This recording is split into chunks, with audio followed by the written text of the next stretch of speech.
I think since Mr. Ray certainly went through a lot of experiences on his trip last time, I'm not going to repeat practically word for word what he told you, but I did talk to Mr. Mulk about this a little bit, and I felt myself that the one thing you would be more interested in than anything else would be something in connection with our trip down to South America. I've written, while I was down there, I wrote 4 articles and started well into another one, 3 for the Good News, one of which you've read, I think, and another 2 will come out in this issue in a few days. 1 for the Plain Truth, which is already at the printers, and started on another one from Venezuela, which will come out in the following issue. And a lot of these things will come out in those articles, but I think there are some things behind the prophecies that are yet to occur in the United States as far as the way this is going to work out in the news, a clue or a key by which you will know exactly what is happening that I would like to give you in connection with this trip, and then mention perhaps some of the things we found down there. Mr. A, sir, must have mentioned to you that we're going to begin broadcasting down there, God willing, and if the way is really opened, and we feel it will be, January 1st of 1958. And he's going to be doing the speaking, not me. I don't think I can devote full time to 2 languages. And if I did speak in Spanish, I'd have to drop all the teaching and the English work and speaking on the broadcast in English and just study Spanish and nothing else, because I'm not that good yet. I'd have to really put in full time in Spanish. So Mr. Ray is going to be doing that. I'd like to give you just some geographical points about it. Mr. Ray may have mentioned that we were farther east than New York.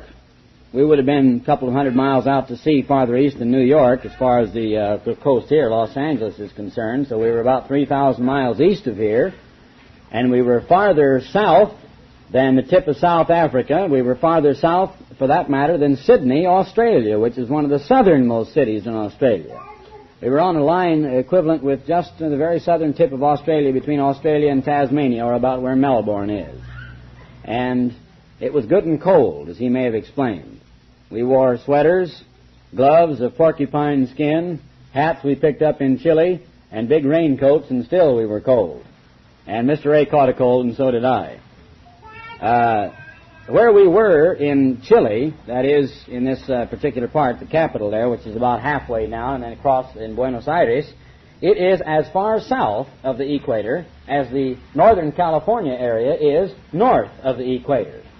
Now, you don't even encounter the equator until you get to Ecuador, and that's a good ways down into South America. And then you continue on that continent an equivalent distance of going from here to Ecuador and turning right around and coming back to Northern California.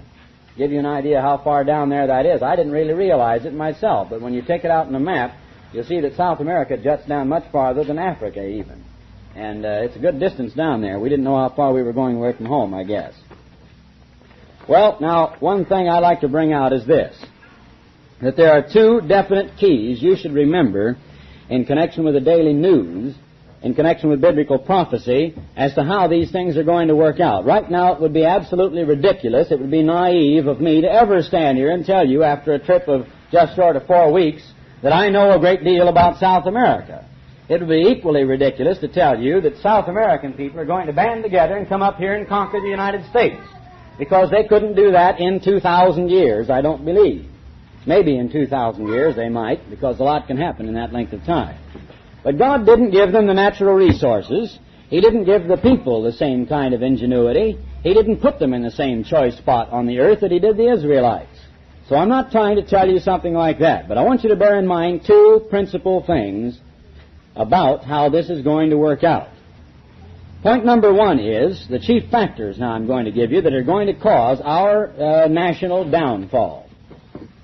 The existing status quo of the United States, our present peak, and it's bigger than it's ever been before, of wealth and of prosperity, of individual prosperity and national prosperity, of all of our products that we're producing here in our industrial sections, is going to drastically change.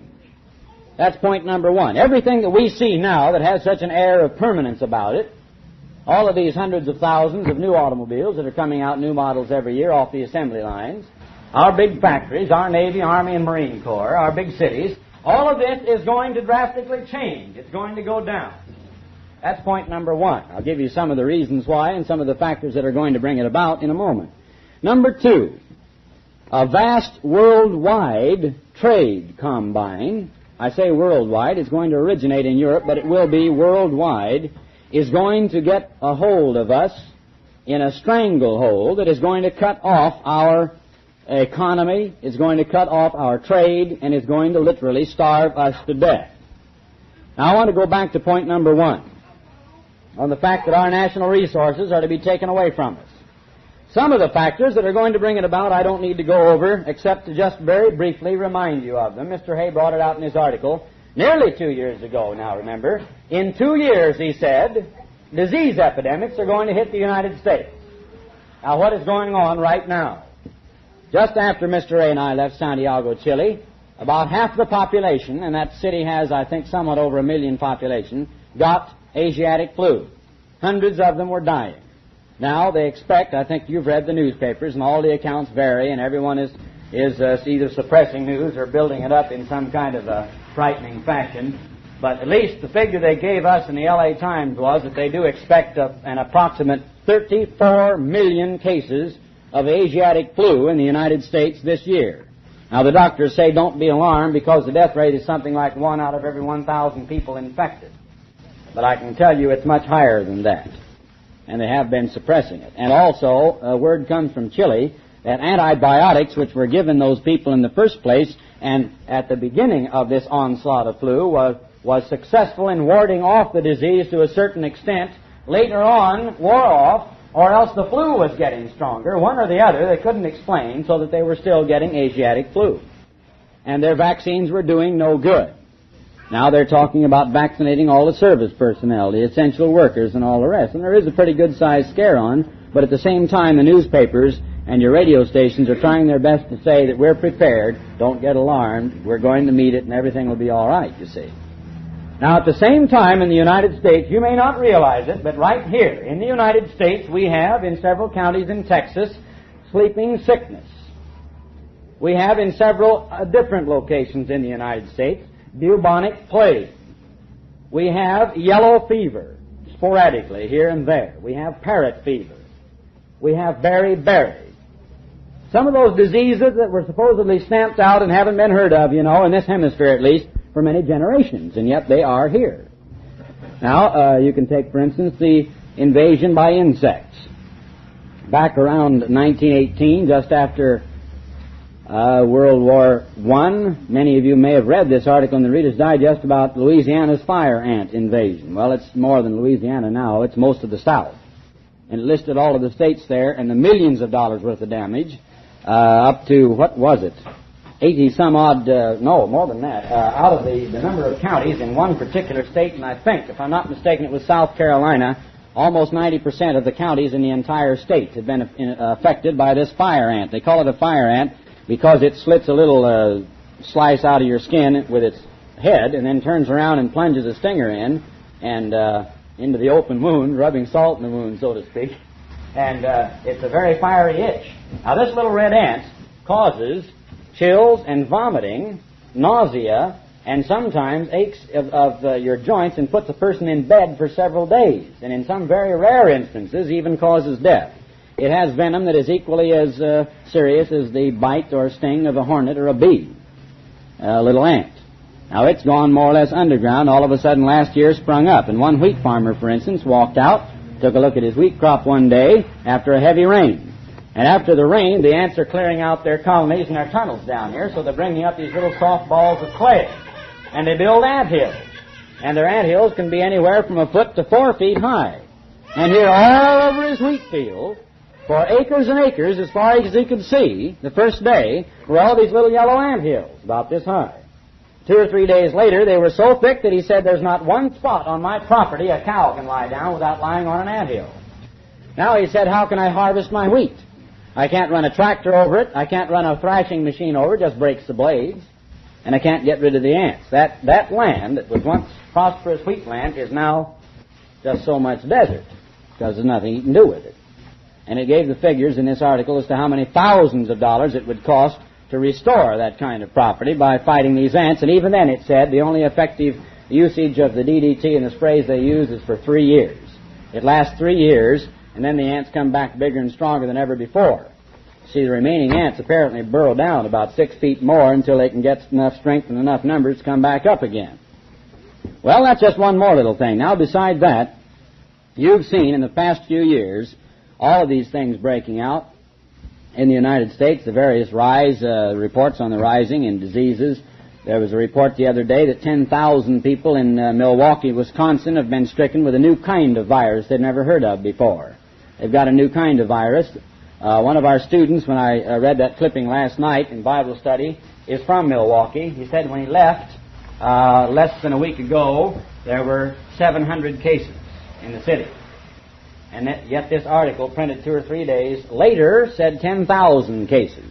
Now that sounds like it spreads pretty rapidly, whatever it is. That's one more little sporadic occurrence. Then you can take hepatitis. That's because of a residual amount of the building up of DDT that you get on your peaches, apples, leafy vegetables, and all the rest of the fruits and vegetables they raise by using chemical fertilizers and then sprays for the insects. And your liver begins to store up a little bit of DDT, and after a while you get a disease of the liver that's called hepatitis.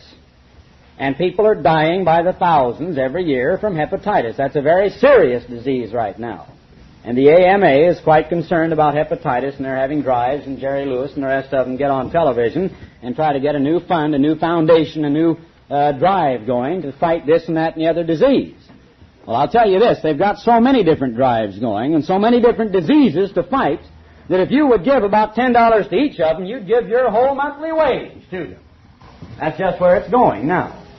Now, you know about multiple sclerosis. You know about muscular dystrophy, I think. You know about heart disease. You know about cancer. These are the things we all know about. And yet they're taking hundreds of thousands of lives every year, and they're on the increase. We haven't seen yet what the after effects of the Salk vaccine are going to be, but maybe this year or next something's going to break out as a result of these very vaccines. And yet not one single case is developed. But these things are going to happen. Now you take that. That's what we're doing to ourselves, isn't it? We're doing that to ourselves. Then in addition to that, what is God beginning to do to us? Drought. No one can deny about the drought. The forests are so dry up in the eastern sections of the United States that there is no deer season this year. They won't let hunters go in the woods. And as a result of the drought, forests dry out. The animals begin to starve. They move down into lower areas, into the inhabited areas, where sometimes they contact rabies and begin going mad and biting human beings. Also, forest fires increase. So when forest fires increase, every Douglas fir, for instance, in Oregon, Idaho, or Washington that burns off the side of a mountain, that means 1 ton of water that is stored in its taproot comes roaring down Oregon streams the next time you have a good heavy rainfall. So every year you have more forest fires, and then when your rains come, you don't have any watershed, the roots of the trees going into the sides of the mountains, so your floods increase. So we have drought. We have floods on top of that. Texas thought they were getting some rain a while back. And they got rain and rain and rain. First they prayed for rain, and then the same communities got out and began praying it would stop. That was in the newspaper. And they had floods. Then we've heard of Cameron, Louisiana hurricane. We've heard of all the many, many tornadoes and so on. Well, you can go on and on and on. Tidal waves, earthquakes, hurricanes, tornadoes, drought, flood, all of those things in nature that God is bringing. Then the insect pests, and then all of our diseases and so on. Now, it really is, it's difficult for any one of you to sit here and look me in the eye and tell me that you can conceive of people crawling on our courthouse steps, lying out here on the curbing, just like they do over in a city in India somewhere, with bloated stomachs, starving to death, dying of disease so fast that just like in Chile, every single coffin maker is almost completely out of business. He can't keep up with the orders. He's sold out. And they were waiting at the graveyards in long lines with their dead, sometimes wrapped in blankets or canvas, sometimes in cheap boxes, because the grave diggers, volunteer grave diggers, couldn't dig the graves fast enough, and that was just a week or so ago. Now, we're going to see things just like that right here in the United States. That's this point number 1. When this situation begins to develop, when it changes so much that our great prosperous United States is practically on its knees because of an internal situation like that, then we get to number 2. What's going to happen? All right, a vast worldwide control of trade. Now already we have the European trade community. we have an ATO. We have the beginning of the relaxing of trade barriers between the East and the West. We have a little bit of commerce and trade of traffic beginning between Russia and the West, but not very much yet. Now, if you've read T.H. Teton's book, Germany Plots with the Kremlin, you know the idea there of a possibility of a secret deal between Western Germany and Russia. That is a deal whereby the Western Germans will be given Eastern Germany and perhaps a part of Poland and perhaps certain other concessions in return for a non-aggression pact which they want to get themselves, and then to open up this great trade route to the East so they can get all the raw materials from Mongolia, from China, from Siberia, and from Russia, and from all the Ukraine and so on, the industrial areas of communist Russia, in return for the manufactured goods of the Ruhr and the Saar Valley, principally the Ruhr. That's going to be a pretty good-sized apple in front of the eye of the communists, and perhaps Adenauer has already engineered the signing of that deal when he went over there a couple of years ago. We don't know. But now what I want to dwell on for the remaining time is principally the tentacles of this World Trade Organization that are beginning to spread into other countries all over the world. Now, right at the close of World War II, GIs, bewhiskered, unshaven, and unkempt, went rambling into Essen and into the cities of the Ruhr in Germany in their jeeps, their trucks, and their tanks. They went to the home of one Mr. Alfred Krupp von Halbach und, what is the rest of his name? I've forgotten it all. What is it? You remember? No, it's Bohlen. Von Bohlen und Halbach. That's it. They call him Mr. von Bohlen over there, but we call him Alfred Krupp. All right, they clapped him in jail as a war criminal. He was let off, I think, on about half of the time. He was in, I've forgotten, let's see, which prison that was. Bamberg, I believe. And he was in the same prison with some of the other chief Nazi war criminals who were either hung or executed. And he was in the same one with Rudolf Hess, who is still there and may be let out in the future. Hitler's right-hand man. Now, this convicted war criminal is a very good friend of the United States right now, and we're so naive that all of our Western planners and politicians are just sure that Alfred Krupp has forgotten those 5 years in prison as a common jailbird. He is one of the richest men, not just in Germany. He's the richest man in Germany, hands down. He's one of the richest men, not just in Europe, because he's the richest man in Europe, hands down. He has more money than the Queen of England, I imagine. But he's one of the richest men on the face of this earth. But after the war, they weren't going to allow him vertical industry anymore. That is, to line up the industry from the coal mines right to the finished product, so there's no possibility of a strike. Now, some of our outfits in the United States have that. You might call it a monopoly. Well, you get vertical industry and you line up your factory so that your coal miner works for Krupp. The railroad that hauls the coal to the factory belongs to Krupp. The factory and your coke and your cracking ovens and all the byproducts factories that make your nylons out of the coal and the rest belong to Krupp. And then when they take the coke to the blast furnaces to produce the steel out of the iron and so on, that belongs to Krupp. Right down to the finished products, anywhere from false teeth to automobiles, whatever it might be, it all belongs to the same man.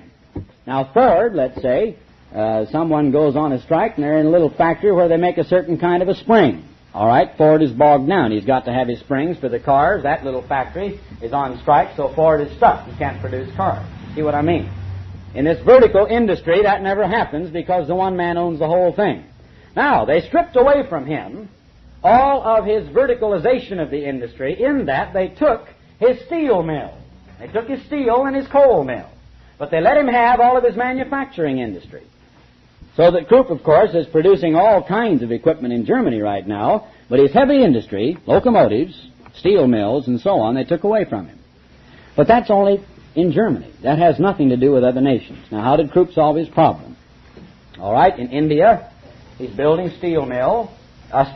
He's building locomotives. He's building railroads. In Pakistan, the same thing. In the Sudan, bridges, hydroelectric plants, railroads, steel mills, all the rest. In Egypt, the same thing. Let's see. In Yugoslavia, yes, Krupp men are developing and designing heavy industry and sending in Krupp material there to construct steel mills. All through South America, just dotted here and there, especially in Brazil and in Argentina, Krupp is building steel mills and heavy industry. Now, this brings back millions of Deutschmarks into Germany. Germany, right at this moment, is, in one way of looking at it, the wealthiest nation on the face of the earth, even more so than we are, for this reason, that their money is sounder. Their money is backed up by more actual gold reserves. It's harder cash than our dollar. Your dollar isn't backed up by as much gold over in Fort Knox as you may think it is. But the German mark right now is. Here we see now a logical situation, do we call it? Here was France. They're the victor in World War II. They won the war along with the United States and Great Britain. Here's poor France, bogged down in a rut, poverty-stricken, doing nothing, all befuddled in its government, having had I don't know how many presidents and prime ministers since the close of the war. But France won the war. And she is in debt to the European Trades Union, millions and millions of francs. Now here's Germany, poor thing, who lost the war, and whom people said would never rise in 50 years, and some even went so far as to say 1,000 years. And that same European Trades Union owes Germany many millions of marks. Does that make sense? That's the way it is. Now, Krupp then has spread his money out all over the world so that they are bringing foreign capital into these nations, developing their trade, talking about the nationalization of industry in these other countries, and yet it's all going back to strengthen Germany. Now, I'll give you just one little example. We helped them out the other day. By that, I mean we bought some German equipment up in the office.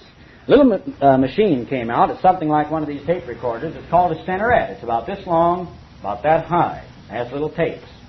Now, that little machine with a little microphone does everything that 3 dictaphone machines that Dictaphone Corporation put out. They're about that high, stand up beside your desk in a row, about that wide and about that thick. On one machine, you pull out a big tray that has a lot of big wax cylinders in it, and you insert the wax cylinders. It's a little older model. They do have some newer desk models, but you insert the wax cylinder, and then you put a recording head on it, and it'll record for 12.5 to 15 minutes. It's susceptible to heat, to cold, to droppage, or breakage, or chipping, or cracking, or something like that. When you're through with this, you give it to the secretary. She takes it on another big machine and inserts it on this cylinder, puts the earphones, and with a foot pedal listens to it and types it off. When she's through with that, she goes to a third machine, and she has to shave this thing with a cutting head and give it back to you, whereby you're ready to record again. Now, this little corporation that was devised and thought up in Western Germany has been in existence for 2 years. Dictaphone is a corporation that's, 50 years old, I imagine. Maybe not quite, but almost as old as RCA or any of the rest of them as far as office recording equipment is concerned, and was the biggest in the world. In 1 year, they seriously ate into Dictaphone, and in 2 years, they're outselling them. Dictaphone, when you get the complete machines, it'll cost you something like $1,200. I bought this one for $175. They're outproducing them, outsmarting them, and underselling them. That's a fact. In automobiles, any kind of machinery you want to talk about, the Germans are making it better, and they're making it cheaper, and this is what it all means. Geopolitically speaking, the United States has been called the elephant with the mouse in the cage. I think I mentioned that once before. If the elephant decides to turn around and sit down, the mouse had better look out where the elephant sits. So the way we worked it before with Mexico and her cotton. You know, they've been trying to get a lot of irrigation in this state of Sonora down here, south and east of us, to get a lot of cotton to grow there. Egypt relies principally on its cotton. Now the United States tells its cotton farmers, you produce a bumper crop, we'll supply all kinds of subsidies for you if you're having a little rough go of it. Don't take a wide sweep on the corner. Go clear to the corner. Get every single last grain of that cotton that you can, every little ball of it. Fight the boll weevils. Produce. And if we can't sell it on the world market or use it ourselves, we'll store it in a big, huge government warehouse. And we'll pay you for it. The government will buy it. All right, the government buys it. The farmer produces, and he overproduces. Drains the land, and then turns it over and puts more chemical fertilizers in it and goes at it again. A few years later, we get too much. Now we've got billions of bales of cotton, and we don't know what to do with it. Here's little Egypt, and here's little Mexico. They've got their cotton, too. All right, now Yugoslavia needs some cotton. So do some of the other Balkan states. But Yugoslavia also needs American foreign aid and American manufactured goods. They don't get into that from Mexico, and neither do they get it from Egypt. Egypt's got cotton for sale. Mexico's got cotton for sale, and the United States dumps 1 billion bales of government surplus cotton on the world market. Who do you suppose Whose cotton do you suppose they buy? Why, the United States cotton, of course. How does that make Egypt and Mexico feel? Well, this is obvious, but this is the way world trade works. All right. This situation has been going on for years and years. We have called the tune in world trade. We always have. We've made these other little nations jump and hop to get out of our way. We've called the tune. That's why they're suspicious of us. That's why they don't want our money. That's why when we give it to them, oh, sure, they stick out one hand and take it, but with the other hand, they've got a knife, and they'd like to reach around and stab us in the back. They'd like to bite the hand that feeds them. Now, here's what this is going to mean.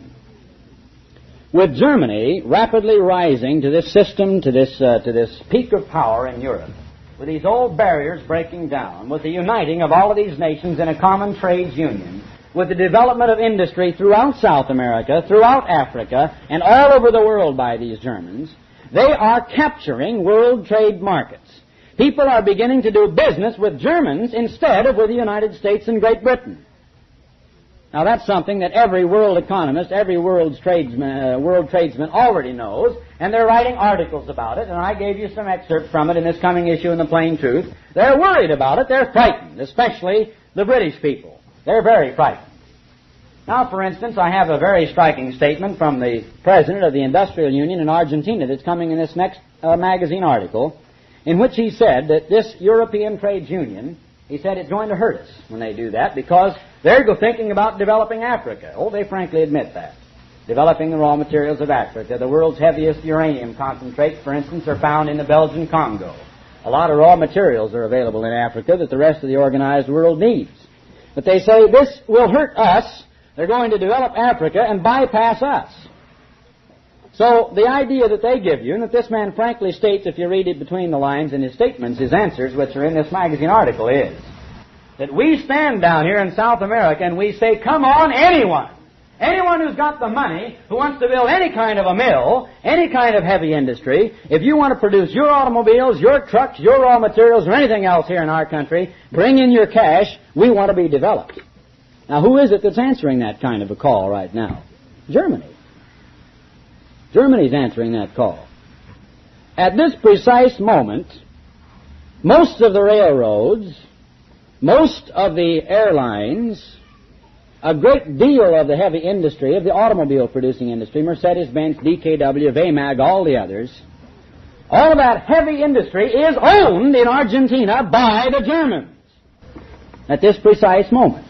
That would be like saying Chrysler, Ford, General Motors, Union Pacific, Central Pacific, Northern Pacific, American Airlines, TWA, and a few of the others are all owned by Germans in our country. Well, that's the way it is down there right now. And they've been going in there since before World War I. Now, Krupp is able to receive President Kubitschek of Brazil, President Aramburu of Argentina, any of these men in a style that really befits a king, because he has a great big huge mansion just up off the Ruhr River, or the Rhine River, overlooks the Rhine River, where he can receive these heads of states and of nations in great pomp and ceremony. It wasn't very long ago, according to Time magazine, that President Kubitschek was over there. Mr. Ray told you, didn't he, that we drove out to this little town called Itu in Campinas that was near Sao Paulo, Brazil, with the driver who had also driven Alfred Krupp out to the location where he is building a new steel mill. We took pictures of the warehouses there. They're old ones. They haven't been changed yet. Of the area, we saw where the bulldozers were breaking ground to begin building the company village. Because he builds the village and lets the people live there, you see, right next to the mill. The whole work, shopping centers, the village, the streets, the facilities of all kinds. It's right at a railhead, a double wide-gauge railway that runs all the way through Sao Paulo to Santos, which is their port city on the coast. And that is just one example. And before he goes into a country, he'll send all of his technicians there. And they go hundreds of miles back into the hills. They investigate the source of the raw materials. They've got to know approximately how many billion tons of coal reserves are there in the strata here. They've got to know about water power. They've got to know about, in other words, hydroelectric power to run this big mill. They've got to know about railway facilities from the coal mines, from the iron mines and so on, to the mill, haven't they? Then they've got to know all about getting the raw steel into the other factories to produce automobiles and so on. You've got to line up the vertical industry from start to finish. Now, little do all these nations realize that all of these technical men, which Krupp supplies, which I.G. Farben supplies, which all of your big German industrialists supply to go along with their chemical factories and their equipment, are also agents. They're agents of German culture. They're agents of fascism and Nazism. And they infiltrate the communities. They have a great say in politics. Why? Why, because the majority of all the workers, the satisfied, high-paid workers, are paid by these men. Their livelihood depends on them. Hundreds of thousands of workers for the railroad, the airlines, the bus lines, the different kinds of trades unions which are controlled by Nazis. So the fascist party wants to get in? Well, why not? All the people vote them in. That's how simple it is. And that's the way it's working out down there. I'd like you to go now for a moment to one scripture which does help to bring out some of these things in Deuteronomy 28. Now, as you know, this is the parallel prophecy that goes along with Leviticus 26. And it was the Leviticus 26 and Deuteronomy 28 which were the two prophecies from which Mr. Hay gave these statements he made in his article about 2 years ago now, about these various 7-year periods of national punishment that are coming on the United States. Now, I think I did bring this out down here once before, but it became so much clearer, even to me, after going down there, that I want to mention this again, beginning verse 50, or 49. Let's begin verse 49 of Deuteronomy 28.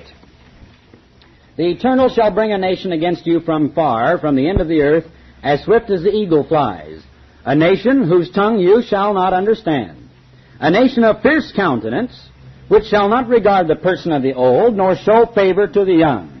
And he shall eat the fruit of your cattle and the fruit of your land until you be destroyed, which also shall not leave you either corn, wine, or oil, your raw materials, you see, being sapped away from you, or the increase of your kine, your cattle, or the flocks of your sheep, until he has destroyed you. And he shall besiege you in all your gates until your high and fenced walls come down. Now, of course, this was written in the language of the time. If, way back here, more than a couple thousand years ago, when Moses wrote these words, he had said, and he shall cause you to collapse through world economy and trade and so on, or had used modern words in describing certain weapons and so on, no one would have been able to understand it up until now, and all the way through. But it was written, of course, in the language of the time. Now, how can you besiege a nation in this modern day and age? How can you besiege a nation? Can you ring them with tanks and cut off their food supply? Besiege 13 years. So for 13 years, Nebuchadnezzar's army was outside of the city with their wives and their children, living normal lives except for the time that they were up there hurling all these stones at the wall with their big machinery that they would make of that day, trying to pound a hole in it. For 13 years they kept hurling rocks until finally they knocked a hole in that wall to go through. That was a siege. But nowadays they can't do it that way, so the kind of a siege God is talking about here is the kind that is going to end in the same result, and that is to starve us to death. Now, we have to sell our equipment overseas because we're not self-sufficient, believe it or not. The United States isn't, Germany isn't, Argentina isn't, Great Britain isn't. There's no nation on the face of the earth which is self-sufficient. That's what every nation aims at through its colonies. That's what every nation wants to achieve, is self-sufficiency, so that it can produce everything it needs, its defenses, anything that it desires, without having to trade, to deal with, to even bother with any other nation on the face of the earth. But there's no nation that has that, complete self-sufficiency. We must sell manufactured goods to other nations to get certain raw materials. For instance, a great deal of our oil comes from other nations, from over in Arabia, from areas like that. You may think that our Texas fields are going to last us forever, and our small California fields, our Oklahoma oil fields, but they won't. And our industrialists know that, and so they do not even try to depend on them for all of the United States oil. In the meantime, we're selling oil abroad, sure, and we're taking in oil at the same time. It doesn't make sense to me either, but that's the way they do things. So we're not completely self-sufficient at all. certain kinds of raw materials we need for our industry, which are not indigenous to the United States. They must be either mined or produced in other places. And in return, we sell the nations from which we get the raw materials manufactured goods. Now then, let's picture it then a few years hence the way it is going to be. The United States is down on its knees with internal trouble, through all kinds of strikes, having hundreds of thousands of people dead from disease epidemics, from the attack of animals, raging race wars in many of our major cities and even in the countries, so that we're having so much internal trouble, we're not able to bury our people fast enough. We're becoming not the great nation that the whole world fears and looks to for world leadership and guidance anymore. We're becoming a third-rate power by this time. Here is the United States of Europe and possibly the United States of South America, which I feel is very likely to happen, not including perhaps a few of the nations, but including many of them. I wouldn't state that dogmatically, but I feel it's likely. And here is Europe coming up with its 450 million people, all of the barriers broken down, and the usage of trade embargoes begin. In other words, now the United States formerly had said, you buy my cotton or else I won't give you my manufactured goods. Now then, Germany is able to say the same thing to the other nations to keep them from dealing with us. We can't sell anything. We can't buy anything. We are under a siege through a trade war. Now that trade war is going on right at this moment. It has been for many years. And if our people would wake up at this moment, I doubt very, very much if they could possibly stop it. I don't think they have the know-how to stop it right now. I think it's gone way too far for them to stop it, even if they would try right now. All right, he says, he shall besiege you in your gates until your high and fenced walls come down, wherein you trusted throughout all your land. And he shall besiege you in all your gates throughout all your land, which the eternal your God has given you. And you shall eat the fruit of your own body. Here is a time of starvation, when we can't get food. Our own food isn't fit to eat. It's being destroyed, and we can't get food from other nations. So it amounts to the same thing. It is a besiegement. And you shall eat the fruit of your own body, the flesh of your sons and of your daughters, which the eternal your God has given you in the siege and in the straitness wherewith your enemies shall distress you. Now this ties in with so many other prophecies back in Jeremiah 30 and 31. In Ezekiel 4, 5, and 6, those three that tell about a third of our population dying of starvation and disease, a third being destroyed, the remaining third being scattered throughout these many nations.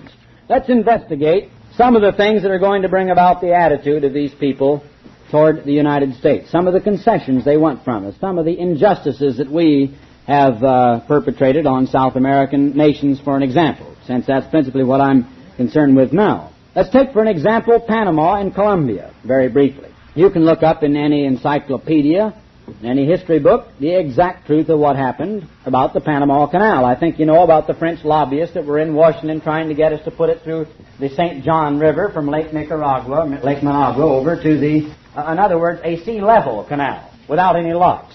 It would have been over comparatively low ground.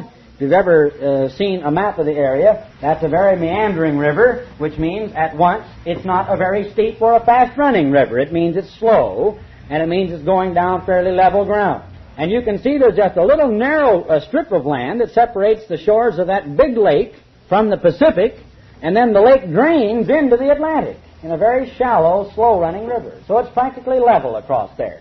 That would have been the ideal place to build a canal in Nicaragua. But they sold the American politicians, who were gullible souls, on the idea that it should be in Panama. The French rapidly broke down. They failed to put through the canal. So we took up the work. But just as we did, President Roosevelt, Teddy Roosevelt, had his big stick policy, you know.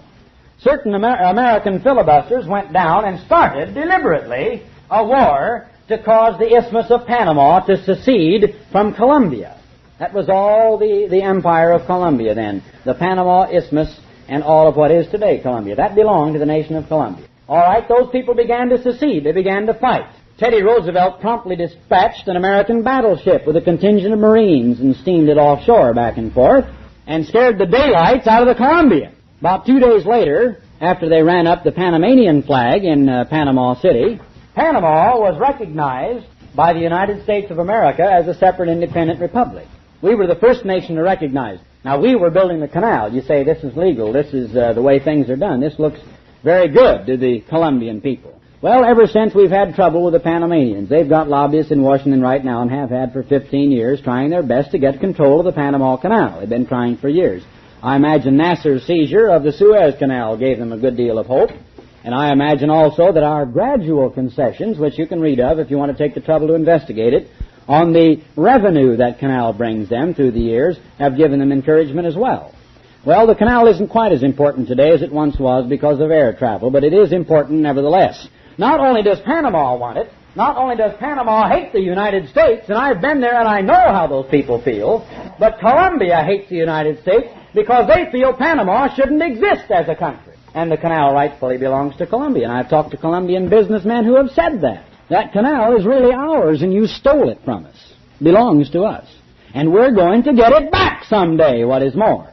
So, Colombia wants the Panama Canal. When we got to Chile, when I got there, Mr. A had already been there. He may have told you about the American fleet that came down to Valparaiso. That's their port city, about 70 miles over a small range of mountains away from Santiago. Any of you who have been in the Navy know what I mean when I say that there was a summer cruise of midshipmen on board that fleet. So immediately you know what was happening in Valparaiso and in Santiago, Chile. Here were all of these college kids, and that's all they were, with shaved heads, and the Navy had given them taken it out of mothballs and given them a nice uniform that looks frankly silly to anyone who's been in the Navy. Has anchors on the collar. It looks kind of halfway like an officer, but yet not quite. And any of the regulars make fun of the midshipmen, of course. Well, they're nothing more than ROTC members who've signed up for the ROTC in college, and they've taken that just like they'd take biology or any other class, only they've gone out and marched once in a while. Then they put them on U.S. Navy ships. The battleship Wisconsin, the aircraft carrier Essex was there and left just before we got there, a couple of cruisers and about 7 destroyers. And they send them to some place like down to Chile. They're cruising around and they put into a port. Well, now every one of those men, 17, 18 years old, away from home for the first time, is wearing a Navy uniform, going to a foreign country where they speak a different language. He's bound and determined that he's going to raise so much hell down there that he's going to be able to doggle his grandchildren on his knee and tell them about it. He's going to really stir up a fuss in Chile. And believe me, they do it. They really do it. Now, when you walk down the street and you hear the conversations of the people in Chile about our American servicemen, it makes you shudder. When you see the headlines of the newspaper, Mr. A may have even shown you some of the clippings he brought back. American sailors invade Chile. Now, maybe that's humorous and maybe it isn't. But I don't think they see altogether the humorous side of it. And so it went. Well, just before that fleet pulled in, the bottom dropped out of the exchange rate between Chilean pesos and American dollars. Those sailors weren't able to purchase anywhere near as many Chilean pesos for American dollars as Mr. A had been able to 2 or 3 days before they landed. Immediately after they left, it went right back up to the regular level of exchange again. Now that was just so obvious that you could see it. The clothing prices, all of that sort of thing, that didn't change any. But all of the restaurants, the drinks, everything like that, the prices went sky high for about 6 or 8 days during the stay of these American sailors down there, American college boys. Well, that's just one more thing. That really does make them hate us a great deal. Chile wants development of its nitrates and of its coal. It has a good deal of lignite, soft coal down there, and it's so heavy in the air as we would walk down the street, it would just settle on your coat and get in your nose and get in your eyes. Very sooty. It was usually a low overcast. It was very cold. And the buildings are so antiquated, mostly they have the old coal furnaces. And they're just belching all this black smoke, and it's just going up a few hundred feet and dropping all the cinders back down on the city. And it's a very dirty city. It's a very poorly lighted city. And they didn't have any heat even in the hotel rooms, in the lobbies, or even in the restaurants. So you'd follow the Chilean custom of drinking a little wine with your dinner and eating a hot bowl of soup to keep warm. And at any rate, we gave them $26 million just after Mr. Ray and I left the country. The United States invested $26 million in 2 private coal mining concerns. Both of them belong to America in Chile. Now, it was the Herbert process during World War I whereby the Germans invented the idea of taking nitrogen from the air. Germans have a great deal of ingenuity. Well, they used to have to mine it or get it off the ground. Chile's desert up there, the northern part, is literally white with the nitrate. They can use it in manufacturing nitrogen, of course, and in the nitrates, and also they use it for fertilizer a great deal, chemical fertilizer. And so they want those two chief industries developed. They have a great many rivers. They're very short, but they're very big and very fast. They come rushing down out of the Andes to the sea. They have the longest coastline of any country in the world. They have a great deal of possibility for the development of hydroelectric power, therefore, which is going to supply the current to light their cities and cause their industry to get underway. And they want foreign development. Now, Chile is a very poor country, very, very poverty-stricken country. It's not very important, really, in the scheme of world affairs, but it's just another little country that hates the United States. It's got a good reason to hate us. In Argentina, the story is quite different. Argentina is the 10th nation in size, trading nation, on the face of this earth. Stacks up number 10, ahead of a lot of other nations, and you might be surprised which ones, in the way they line up. Argentina's industry, as I said, is almost entirely controlled by the Germans. They have whole school systems, and I can give you some quotations which I intend to in a later article in The Plain Truth from books which are written by responsible news analysts and ones who have even been in Bonn, Germany, and who have lived there for years, a Reuters correspondent and others, who will frankly tell you that there are school systems in Argentina where all of the teachers are Nazis, and they have to walk in and a picture of Hitler is on the wall, and the morning greeting is not the saluting of the flag, it's Heil Hitler. That's in Argentina where this is going on. The same thing in Brazil, the same thing in Colombia. It's all over down there, that kind of thing. Now, I'd like to mention just a little bit about the population there of 19 million people in Argentina. Not very many as far as the size of the country. The population isn't too dense, and the real main part of the population is right around the capital, Buenos Aires. 97% are Italian and German with a little part Spanish, but mostly Italian and German, and then a lot of Spanish. When I say Spanish, I don't mean Mexican. I mean people from Spain who are also fascist and have fascist tendencies. The remaining 3% are made up of Indian and other odds and ends of other kinds of people. But you don't want to overlook the Italians in the scheme of things, because Italy, of course, is one of the main nations in the coming Union, and in fact is the one which is going to give the name to it, the Holy Roman Empire. And Italy, the Italians are very thick down there. Mr. Ray may have brought that out about the Italian industrial families and all of the factories that are down there by the Italians. That is more of a European colony by far. The people are just as white as anyone else. They're just as light. They're not dark people. They're not the brown race. They're the white race down there. And they have just as white or light a complexion as any one of you. Now, in Brazil, when we got there, I'm making this very short because I think Mr. Ray covered a great deal of it. As I said, we got to Sao Paulo, and we took that ride out to where Krupp is building a steel mill. We went through a lot of other industrial areas on the way, mostly belonging to Italian concerns, and I was amazed at Sao Paulo. That is a city that looks just like a New York, only on a smaller scale. Great big, you'll see some of the slides we got. We got some beautiful pictures. Big, high skyscrapers all jammed up together, just a teeming industrial city. That city is 14 years old. It's all practically new. Those buildings are all practically new. It must be fabulously wealthy, and the hotel where we stayed was full of Germans. The chief restaurants were always full of Germans. We heard far more German being spoken down there than we heard English. We heard the two languages mostly, Spanish and German, and once in a while English. But that was it. We heard German in the hotels and the restaurants and wherever we would go. And most of the principal hotels have Germans who will be the clerk or the head waiter in the restaurant, and they'll make sure these German businessmen who are looking around to see where they can best invest their money in these countries are really well taken care of when they come down there. We saw a great deal of that as well. I want you to look for something in Argentina in the news in the coming months. There is a possibility that this man Frondizi, that Mr. Ray may have mentioned, F-R-O-N-D-I-Z-I, who is a fascist. There's another fascist, F-R-E-I, Frey, in Chile,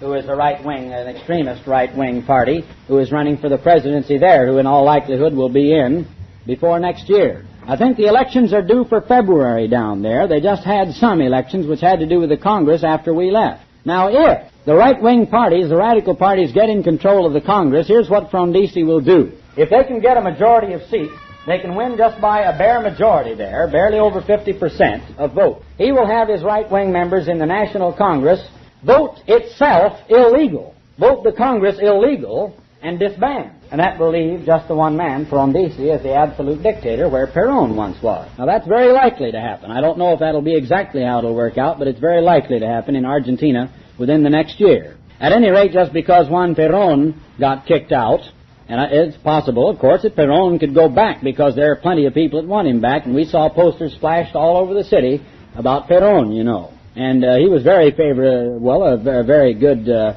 supporter of the Nazis. He openly said he was. He was an ardent admirer of Hitler and his tactics. He had top Nazis down there to develop his army and his air force for him. Rudolf Galland, who was a chief German Luftwaffe ace during World War II, who shot down 102 Allied bombers and fighters. 102, that's an awful lot of dead American aviators there. This man developed the Argentine Air Force, and just a couple of years ago went back to Germany, where it's rumored that he is going to be the head of the coming German Air Force once again. The same thing is true of their army and of their other military organizations. They march and they look like Germans down there in the way they march, and the kind of uniforms and the whole setup. The military organization of Argentina is literally fascist. Juan Perón made no bones about his ultimate plans for uniting South America against North America.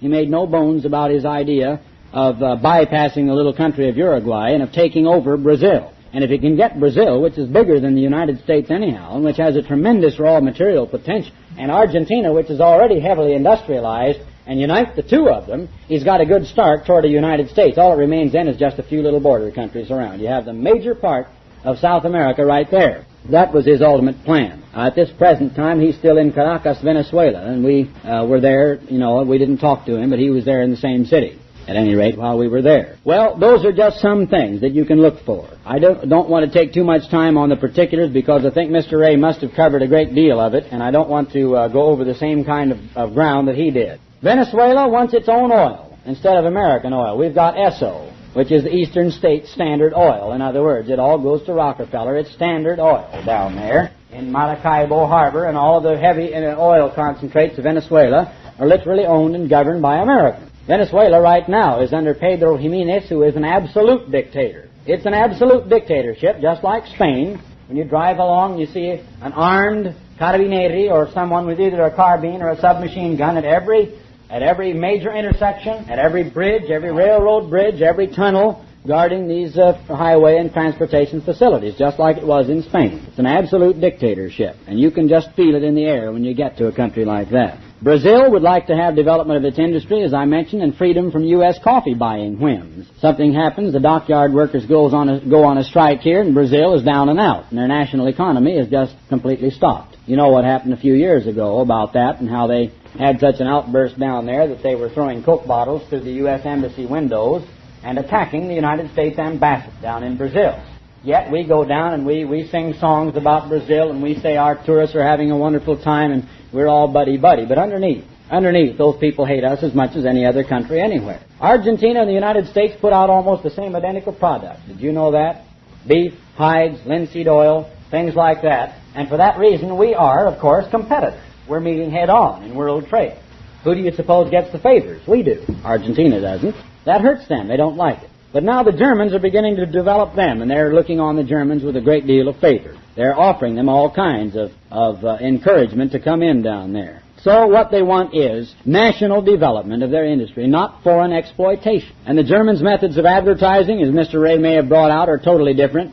We assure all of the people down there by posters. We were at an international trade exhibition in the city of Rio de Janeiro, in Brazil. He may have mentioned that. And the American advertisements would say that we're going to be magnanimous enough to take all of your people who want to be a technician in the Ford concern and take him right up here to Ypsilanti, Michigan, in our big factory, and we're going to train him with American factory methods. We're going to put him through an American school.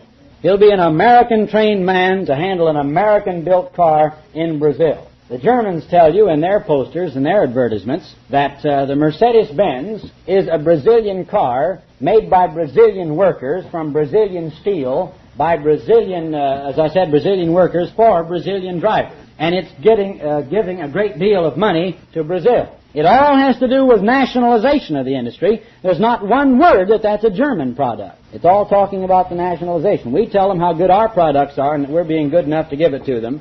And the Germans tell about the nationalization of the industry for Brazil. So there's a great deal of difference right there. Now, I'd like to go back for a moment and refresh your memory on the little forgotten book of Lamentations, to show you, as I did once before, some of these scriptures and to help you read through this book of Lamentations in a little different light than you've been accustomed to. More than just Hebrew poetry, this little book, right past Jeremiah, is literally filled with very, very descriptive material about some of the sentiments of these countries and about the world situation that's going to be taking place just when these things really hit us in full force, just prior to and during the time when we're taken captive. So I want you to notice, right beginning here, it's a type. Yes, it uses Jerusalem as the type of God's people, but in many places it even brings out Israel as the whole tribes of Israel. Now don't forget, let's not be so narrow we think Israel is the United States. It's just a part of Israel. Israel is also Belgium and Luxembourg and Denmark and Norway and Sweden and Great Britain and Canada and Australia and New Zealand and the United States and all of these other areas that belong to the Israelitish people. So this is going to happen to all of them, to all of us at once. In verse 1, how does the city, chapter 1, verse 1, how does the city sit solitary that was full of people? How is she become as a widow? She that was great among the nations and princess among the provinces, how is she become tributary? As if it's annexed to another great nation now, very little importance. She weeps sore in the night, and her tears are on her cheeks. Among all her lovers, God calls foreign allies lovers in the Bible. She has none to comfort her. All her friends have dealt treacherously with her. We have friends today, all the world over, haven't we? International friends, or have we? Not really. We haven't a friend on the face of this earth. Have dealt treacherously with her. They are become her enemies. Judah is gone into captivity because of, and the words because of are not correct, but into great affliction, and because of great or into great servitude. She dwells among the heathen. She finds no rest. All her persecutors overtook her between the straits. All right, let's drop to verse 5. Her adversaries are the chief. Her enemies prosper. They're going up, we're coming down. For the Eternal has afflicted her. Yes, God has begun to take a hand in our nation. For the multitude of her transgressions, her children are gone into captivity before the enemy, and from the daughter of Zion all her beauty is departed. Her princes have become like harts that find no pasture, and so on. Now, verse 9. Her filthiness is in her skirts. She remembered not her last end. As I mentioned once before, the only reason for ever jotting down in a notepad anything that happened yesterday is to learn a lesson by your mistakes so you don't make the mistakes tomorrow. We say history repeats itself. All right? The world wars that we've had, the white man's burden. We went over to fight Gang nach Osten and all of the German slogans, living room to the east.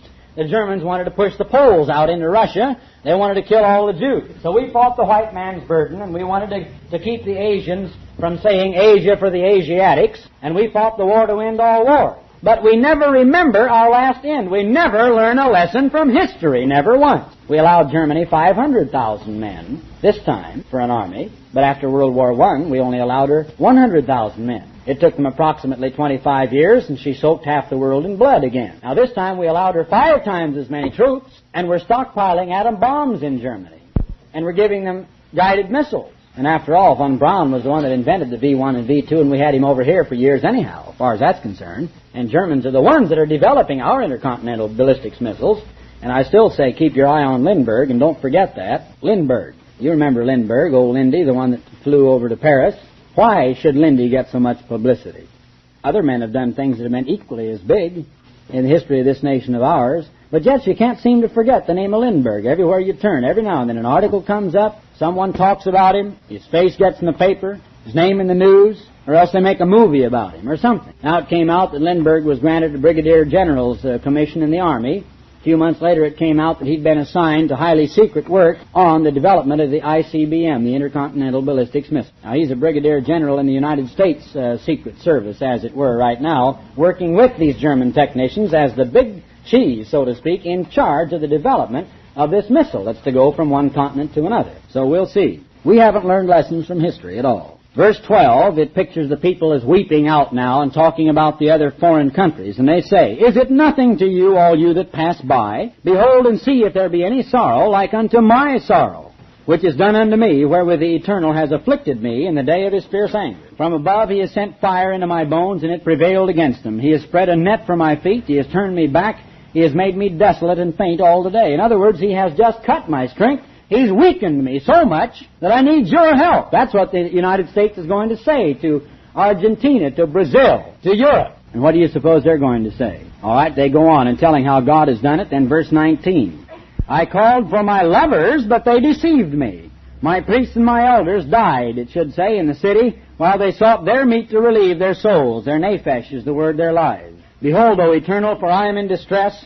My bowels are troubled, my heart is turned within me, for I have grievously rebelled. Abroad, wherever my colonies are, you see, my far-flung areas, the sword bereaves, or war instruments. So my colonies are being stripped away from me, and I can't defend myself.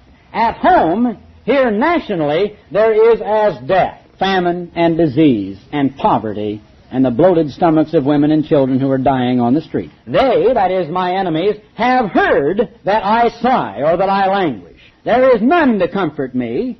All mine enemies have heard of my trouble. We're coming down now. They are glad that you have done it. You will bring the day that you have called, and they shall be like unto me. Yes, ultimately they'll be brought down too. Let all their wickedness come before you, and do unto them as you have done unto me. For all my transgressions, for my sighs are many, and my heart is faint. Now there's so many more. It mentions Israel, verse 3, chapter 2 here, going right on down. He has cut off in his fierce anger all the horn, or the supply of Israel. Talking not just about a city, but about 13 tribes, if you count the two, you know, of Jacob. And he has drawn back his right hand, of Joseph rather. He has drawn back his right hand from before the enemy, from keeping them away from me, you see, and he burned against Jacob, that's another name for Israel, like a flaming fire which devours round about. Verse 14 of this chapter. Your prophets in Israel have seen vain and foolish things for you, your religious leaders, and they have not discovered or made known your iniquity, which means your lawlessness, because they haven't preached the law of God. They haven't discovered or brought to light your lawlessness. They've said you're good Christian people. To turn away your captivity, and that's the only thing that'll do it, but have seen for you false burdens and things to drive you aside, to draw you aside, as it should be translated. All that pass by now, all the nations, as it were, parading around and seeing our plight, clap their hands at you.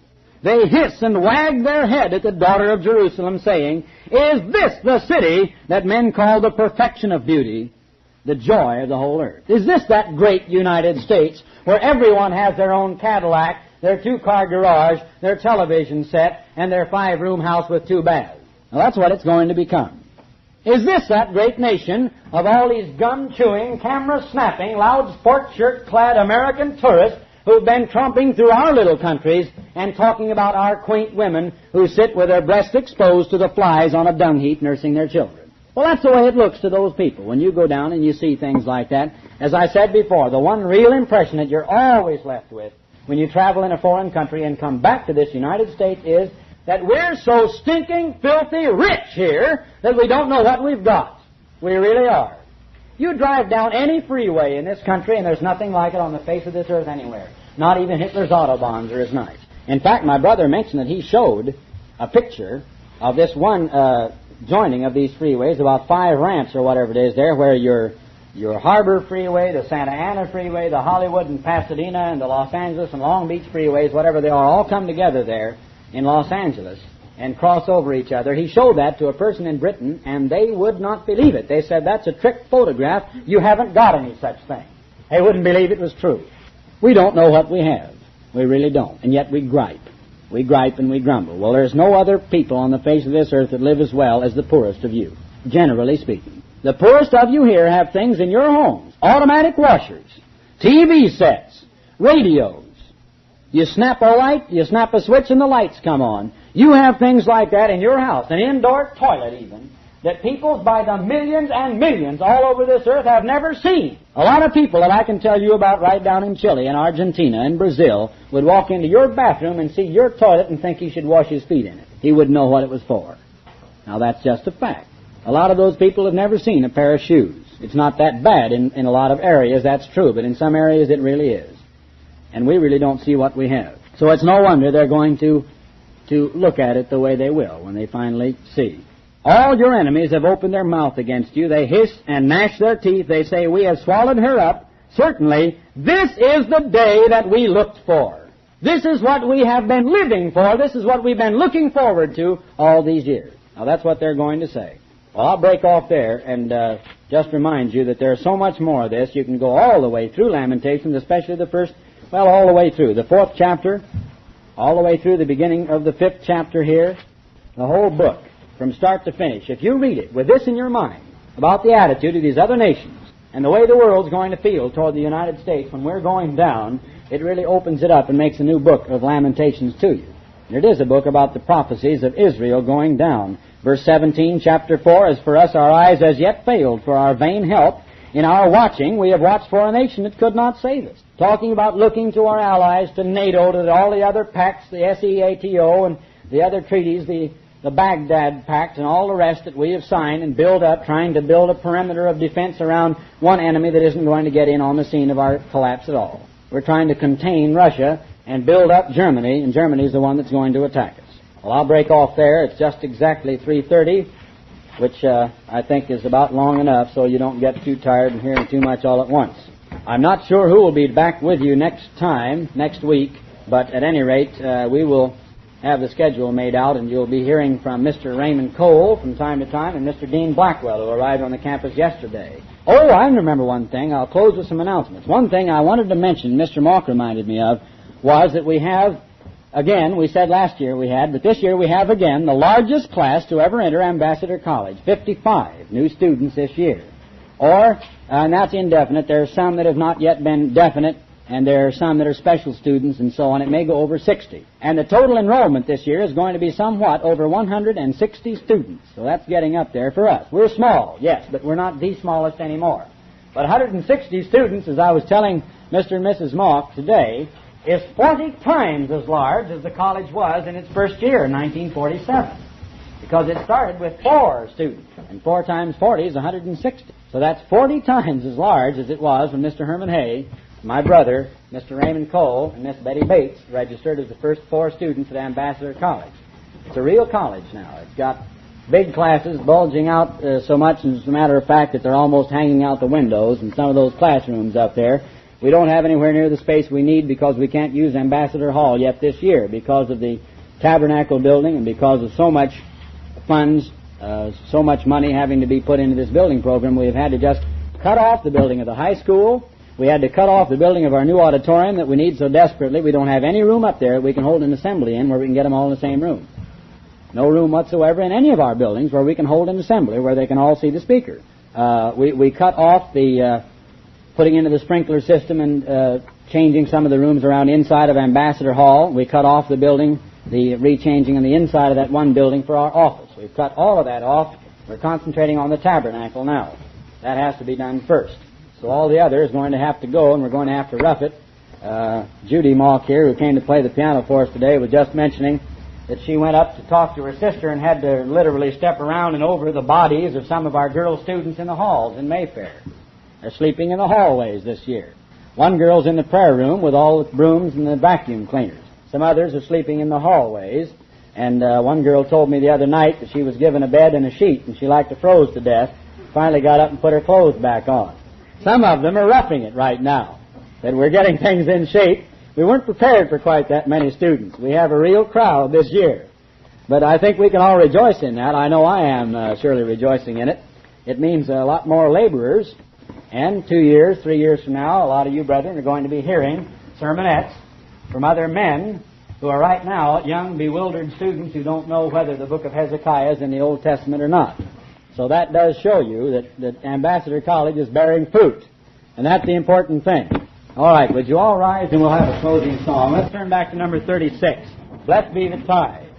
Sing the first, second, and last verse.